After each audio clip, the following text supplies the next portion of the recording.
Hello students, इस video में आप सभी का स्वागत है। ये integral calculus BA, BSc, engineering students सबके काम आती है। इस इंटीग्रल कैलकुलस के इस वीडियो में आज हम राजस्थान यूनिवर्सिटी के 2019 के जो एग्ज़ाम पेपर था उसके क्वेश्चंस करेंगे। ये यूनिट 4 से आते हैं। जिसको भी ये यूनिट 4 इंटीग्रल कैलकुलस का करना है वो मेरे वीडियो में जा कर के मेरे लिंक में चले जाएं और वहाँ पर प्लेलिस्ट में मैंने इन सबको पढ़ा रखा है। आज मैं इनके सवाल कराऊंगी। क्वेश्चन नंबर 1 है, show that integral of 0 to infinity sin x square dx equal to 1/2 under root of pi by 2। अब हम इसमें जो आपको दिया है लेफ्ट हैंड साइड में उसको हम लेकर के चलेंगे। Integration of 0 to infinity sin x square into d x. ये वाला जो सवाल है ये स्टूडेंट्स बीटा गामा फंक्शन वाले चैप्टर में से आया है। यहाँ पर इसको हम x square equal to t put करें तो हम क्या देखते हैं कि x इक्वल टू कितना हो गया, t की पावर 1/2।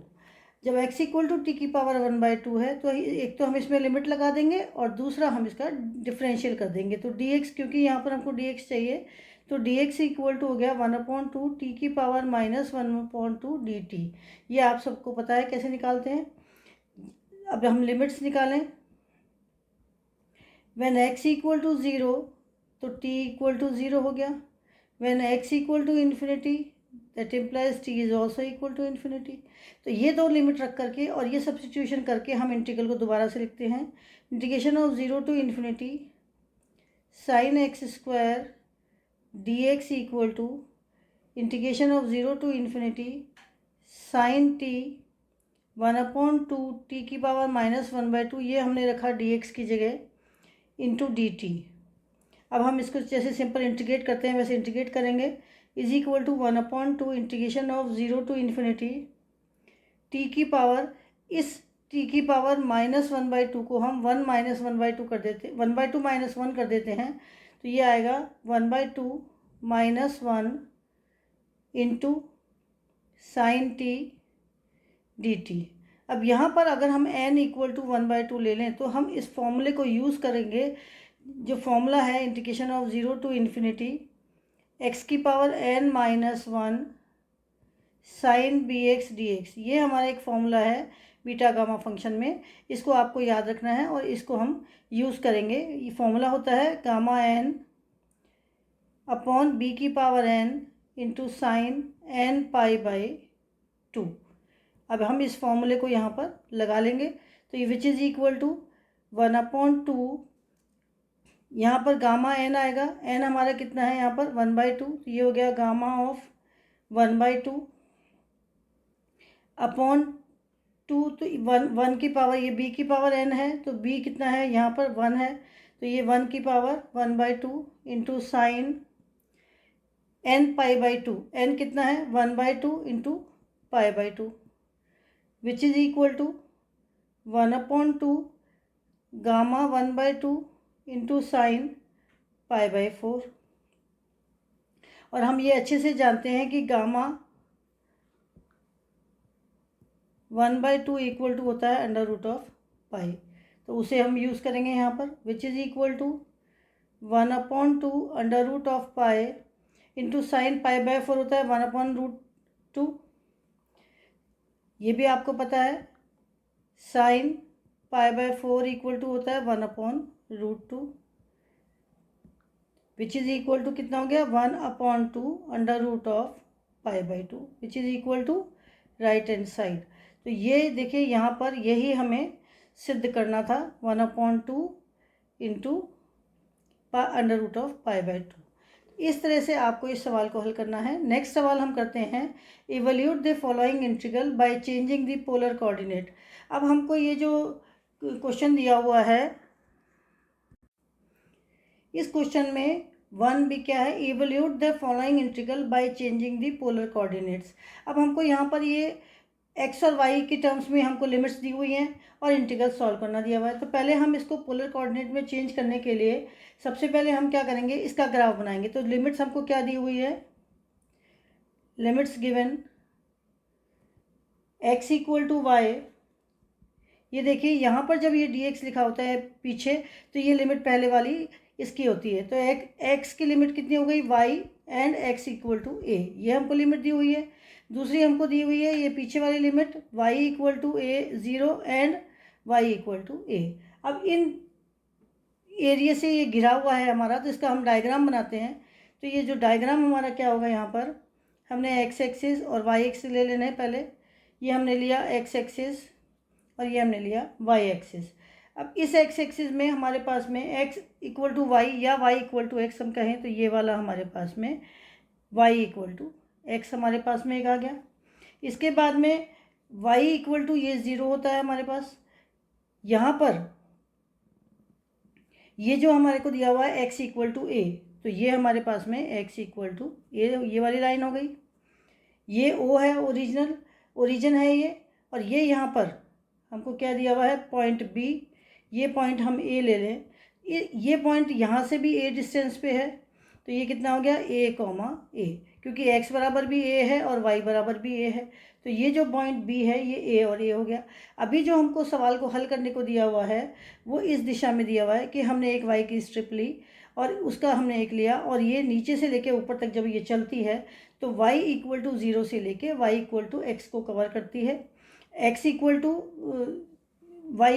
x इक्वल टू हमारे पास में y, एक तो ये यहाँ से x इक्वल टू वाई, तो ये x इक्वल टू a और 0 टू a, ये 0 टू यहाँ पर ये a तक पहुँचती है। अब इसका जो क्षेत्रफल है वो AB।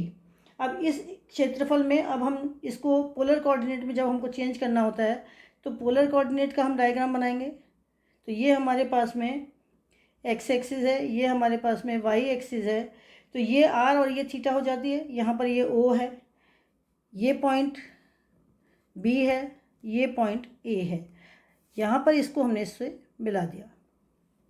यहाँ पर हम क्या देखते हैं कि ये जो हमारा लाइन है ये हमने यहाँ पर डेल्टा लिया है, जो यहाँ से लेकर के और यहाँ तक OA से लेकर, तो इसके लिए हम यहाँ पर क्या लेंगे, theta equal to x equal to क्या होता है, यहाँ पर y इक्वल टू 0 है, तो ये थीटा इक्वल टू 0 हो गया। और यहाँ पर ये y इक्वल टू x है। अब हम पोलर कोऑर्डिनेट में जब लिखते हैं x इक्वल टू क्या लिखते हैं, r cos theta, and y equal to हम लिखते हैं r sin थीटा।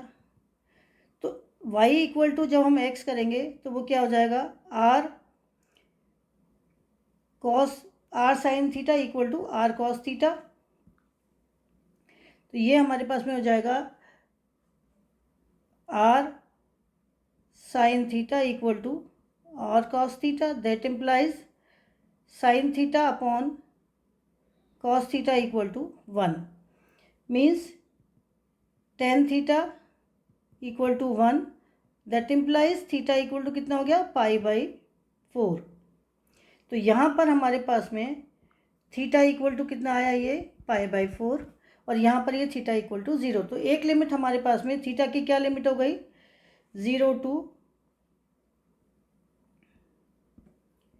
π/4।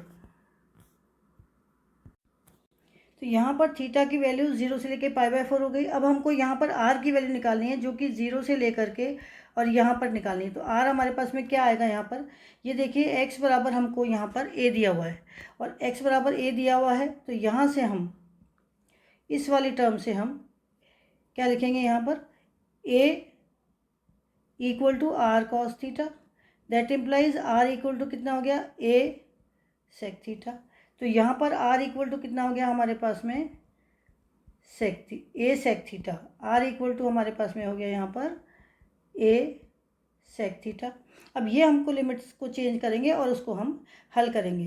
तो इसके लिए स्टूडेंट्स यहाँ पर जगह नहीं बची है, तो मैं यहाँ पर आपके लिमिट्स लिख करके और उधर साइड में सॉल्व करूँगी। r इक्वल टू 0 टू क्या लिमिट आ गई, a sec थीटा, और हमें ये भी पता है कि dx dy इक्वल टू कितना हो जाता है, इज इक्वल टू हो जाता है, dx dy इक्वल टू होता है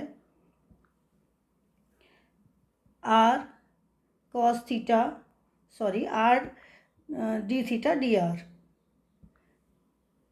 r d थीटा dr। अब हम इस इंटीग्रल को सॉल्व करेंगे। तो यहाँ पर मैं इनको मिटा करके वापस से ऊपर लिख रही हूँ क्योंकि यहाँ जगह नहीं है। पहले मैं लिख देती हूँ यहाँ पर, that is integration of zero to a x upon x square plus y square d y d x equal to, हमारे पास में हो जाएगा integration of zero to pi by four and integration of zero to a sec theta. अब हम यहाँ पर इस x की जगह क्या लिखेंगे, आर कॉस थीटा, और डी वाई डी एक्स की जगह हम लिखेंगे r d theta d r upon x square की जगह r square cos square theta और वाई स्क्वायर की जगह r square sine square theta. तो ये हो गया cos square theta plus sine square theta. अब हमें इस वाले इंटीग्रल को हमें हल करना है, तो इस इंटीग्रल को मैं आपको इस साइड में हल करके दिखा देती हूँ यहाँ पर। तो यहाँ पर हम पहले क्या करेंगे, पहले इसको सॉल्व करेंगे। Integration of zero to pi by four, integration of zero to a sec theta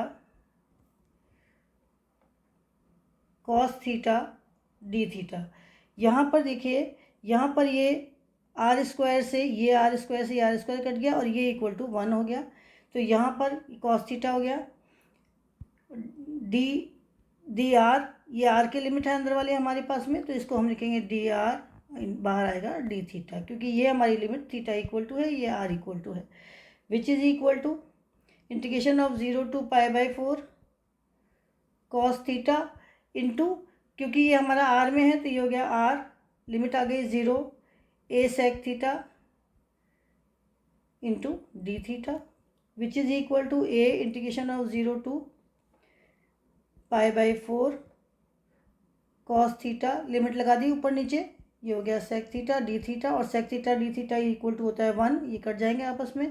तो ये हो गया a integration of zero to pi by four d theta, और which is equal to a e theta into zero to pi by four, which is equal to a pi by four. तो ये हमारा answer आएगा।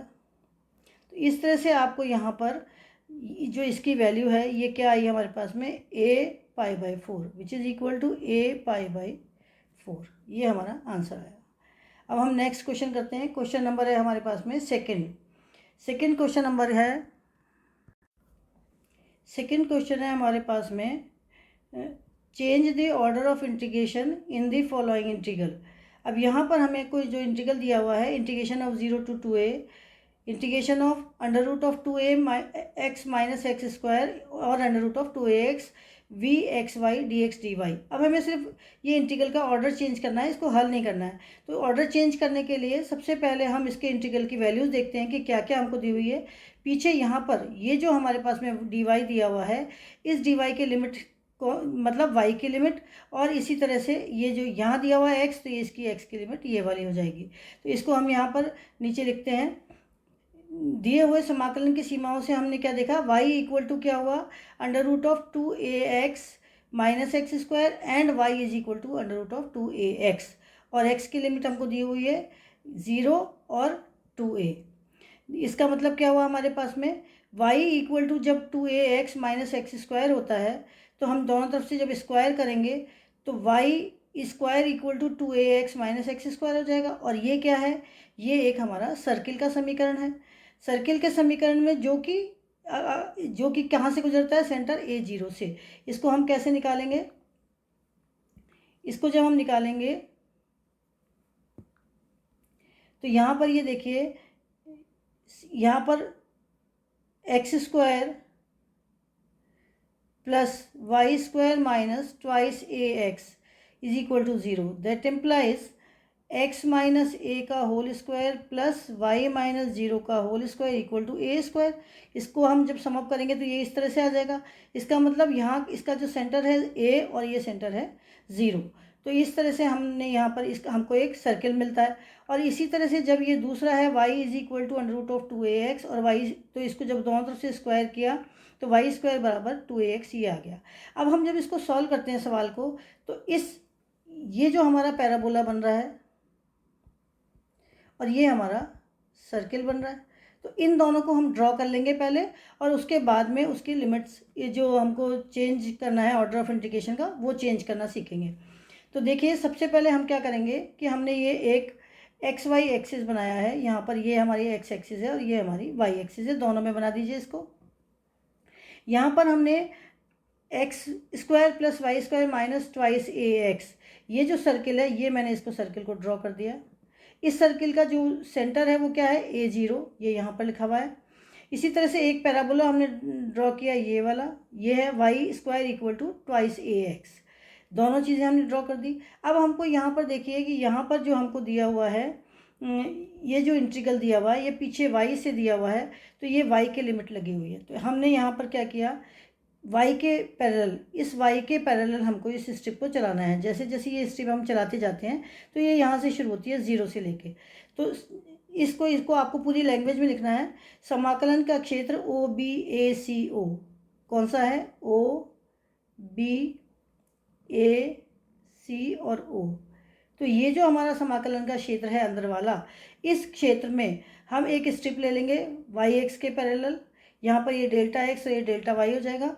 अब इसमें x equal to 0 से x equal to 2a के बीच में ये घूमती है, ये स्ट्रिप यहाँ से लेकर के और यहाँ तक जब घूमती है तो क्या लिमिट हो गई, x इक्वल टू 0 से लेके x इक्वल टू 2a के बीच में ये घूमती है। अब इन पट्टियों में y equal to under root of 2a x minus x square और y equal to under root of 2ax में ये घूमती है। ये पट्टी इस सर्किल और इस पैराबोला के बीच में घूमती है, ठीक है। तो अब हमें क्या करना है, इसका जो ऑर्डर ऑफ इंटीग्रेशन चेंज करना है, उसके लिए अभी ये y के पैरेलल है, फिर इसको हम x के पैरेलल ले लेंगे। ये जो हमने इस डायग्राम में लिया है, इस पट्टी को हम x के पैरेलल ले लेंगे। अब जब हम इसको x के पैरेलल ले लेंगे तो हम ये देखेंगे कि ये 0 से जब हम इसको स्टार्ट करते हैं तो ये 0 से जब यहाँ स्ट्रिप चलती है तो ये स्ट्रिप यहाँ पर आकर के ख़त्म हो जाती है, और इसी तरह से यहाँ से भी एक चलानी पड़ेगी जो ये स्ट्रिप यहाँ पर आके ख़त्म हो जाती है यहाँ पर, ठीक है। तो ये हमने क्या देखा है यहाँ पर कि यहाँ पर हमको 3 स्ट्रिप से 3 अलग अलग इंटीग्रल सॉल्व करने पड़ेंगे, तीनों की अलग अलग हमको लिमिट लिखनी पड़ेगी। तो इसके लिए पहले हम इस वाले एरिया को, ये जो हमारा एरिया है ये वाला 1 नंबर का, फिर हमारा ये 2 नंबर का एरिया, और फिर ये हमारा 3 नंबर का एरिया, इस तरह से जहाँ जहाँ भी एंड हो जाता है उसको वहाँ तक लिमिट निकालते हैं और उन सबको इंटीग्रल्स को हम जोड़ देते हैं। तो अब शुरू में देखिए यहाँ पर ये जब हम पैरेलल टू एक्स एक्सिस लेते हैं तो हमारे पास में ये 0 से लेकर के और ये y इक्वल टू a तक चलती है, और x इक्वल टू क्या हो गया, यहाँ पर हमने जो ये वाई स्क्वायर बराबर 2ax था, इसको हमने x equal to y square बराबर ट्वाइस a रख दिया। तो ये हमारे पास में ये वाई स्क्वायर बराबर 2a, ये इस पैराबोला का आ गया। और इसी तरह से सर्किल समीकरण से उसको निकालेंगे।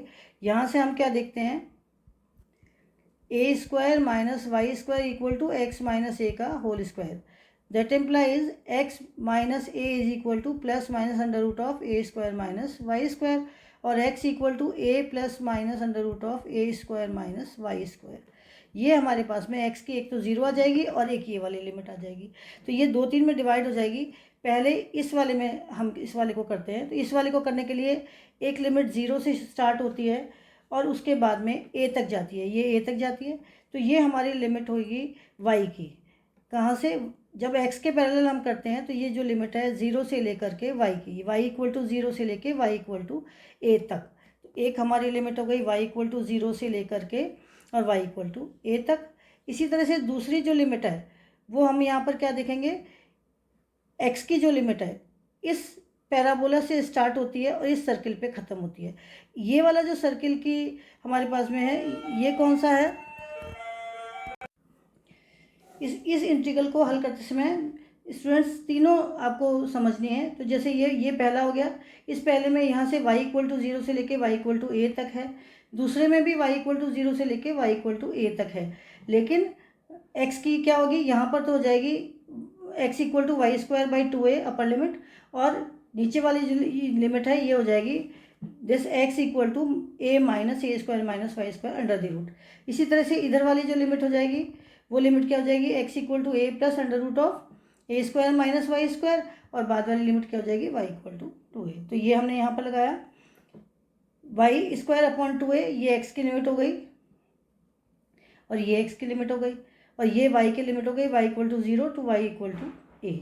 इसी तरह से जब हमने दूसरे को लिया तो दूसरे में ये हमारे पास में x y equal to 0 dy upon dx, sorry यहाँ पर ये dx अपॉन dy आएगा, यहाँ पर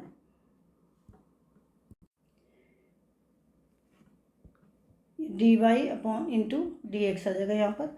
इसी तरह से सेकंड की आएगी y equal to 0 to a plus under root of a square minus y square to a d y d x. और इसी तरह से तीसरे वाले की टर्म आएगी यहाँ पर v d y d x. अब यहाँ पर देखेंगे ये जो हमारी तीसरी वाली है ये यहाँ से स्टार्ट होती है, ये जो स्ट्रिप है हमारी ये वाली स्ट्रिप हमारी यहाँ से स्टार्ट होती है। इसका मतलब जो ये सर्किल है इस सर्किल से स्टार्ट होती है, यहाँ पर y इक्वल टू ए है और y इक्वल टू 2a, ये यहाँ पर ख़त्म होती है। तो y इक्वल टू 2a, तो यहाँ पर देखिए y equal to a to y equal to 2a पर जाएगी ये। और x की क्या लिमिट हो गई हमारे पास में, x equal to y square upon 2a, ये हमारी पैराबोला हो गई यहाँ पर, x square equal to this 2a और साथ में लास्ट में आ जाएगा 2a, जो हमारी यहाँ पर कवर हो गई 2a। तो इस तरह से हमारे पास में ये जो इंटीग्रल था integral 0 to 2a integral of under root of 2a minus x square under root of 2ax v dx dy, इसका हमको चेंज ऑफ ऑर्डर इंटीग्रेशन करना था। तो हमने इसके डायग्राम बनाए और इसको चेंज करके हमने इसको हल किया। तो यहाँ पर ये 3 में पार्ट हो गया इसका, 1 ये 2 और ये 3। हमने इन तीनों को जोड़ा और जोड़ करके हमने इनका हल निकाला। अब एक सवाल और है सेकंड बी, जो मैं आपको कराती हूँ। Evaluate triple integral x square d x d y d z. अब यहाँ पर जो रीजन है वो enclose by the plane x equal to 0, x equal to y और z equal to 0 and x plus y plus z equal to a हमको दिया हुआ है। तो यहाँ पर vertical plane z equal to 0 है। जब हमको इस तरह से देते हैं z इक्वल टू 0, तो हम इसमें क्या करते हैं कि यहाँ पर x plus y plus z equal to a में z की दूसरी टर्म निकाल लेते हैं, a minus x minus y. तो ये हमारे पास z equal to 0 and z equal to a minus x minus y हो जाता है। इससे घिरा हुआ क्षेत्र है। अब ये प्लेन एक्स वाई प्लेन की रेखा a minus x minus y equal to 0 में इसको ये प्लेन को काटता है। ये आपको डायग्राम में सिर्फ इस तरह से ही बनेगा। ये हमारा टेट्राहाइड्रन है एक्स वाई प्लेन, जिस पर कि टेट्राहाइड्रन बनता है। तो ये x इक्वल टू, अब इसको निकालने का तरीका क्या होता है, पहले हमने z इक्वल टू दिस रखा, फिर y प्लेन के लिए y इक्वल टू 0 रखेंगे और y इक्वल टू यहाँ पर z 0 और z 0 रख देंगे, तो y इक्वल टू कितना आ जाएगा, a माइनस एक्स। पहले इसमें हमने z इक्वल टू इस समीकरण को सारी टर्म को उधर ले गए तो हमारे पास में ये बनी और एक z इक्वल टू 0 था ही। इसी तरह से जब y की टर्म में निकालना है तो हम z इक्वल टू 0 रख देंगे और ये निकलेगा। और इसी तरह से जब हमें x में निकालना है तो हम z और y दोनों को 0 रख देंगे, तो हमारे पास में x equal to 0 and x equal to a आ जाएगा। तो इस तरह से हमने तीनों लिमिट्स निकाली। यहाँ पर ये तीनों लिमिट्स निकाल करके हमने यहाँ पर लिख दिया triple integral x square d x d y d z equal to 0 to a, x की लिमिट ये वाली, फिर ये y की लिमिट और ये z की लिमिट, ये x इक्वल टू 0, ये y इक्वल टू 0, ये z इक्वल टू 0। अब ये ट्रिपल इंटीग्रल आप जैसे कि ट्रिपल इंटीग्रल को सॉल्व करते हैं वैसे इसको सॉल्व कर लीजिए। तो ये हो गया हमारे पास में which is equal to 0 to a minus x, अंदर ले लेंगे 0 to a minus x minus y x square d z into d x d y, और ये विच इज़ इक्वल टू कितना हुआ 0 to a minus x square constant है, z इसका integral हो गया, लिमिट हो गई 0 to a minus x minus y into d x d y, limit लगा देंगे इसकी, which is equal to integration of 0 to a minus x square into a minus x minus y, और z 0 रखेंगे तो दूसरी term 0 आ जाएगी, इसको dy रख के यहाँ पर dx, which is equal to integration of 0 to a, यहाँ पर x square a minus x into y with respect to y करना है, तो ये हो गया हमारे पास में एक्स स्क्वायर, इसको एक साथ ले लिया, इंटू ए माइनस एक्स, ये कांस्टेंट है तो ये वाई हो गया इसमें, और दूसरे वाले टर्म में एक्स स्क्वायर बाई टू, यहाँ पर minus x square by two, limit लगा देंगे 0 to a minus x into d x,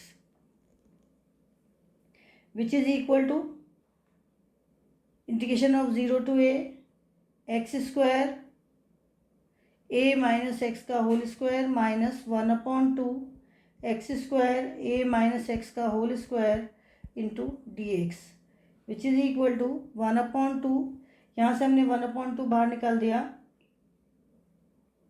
integration of 0 to a x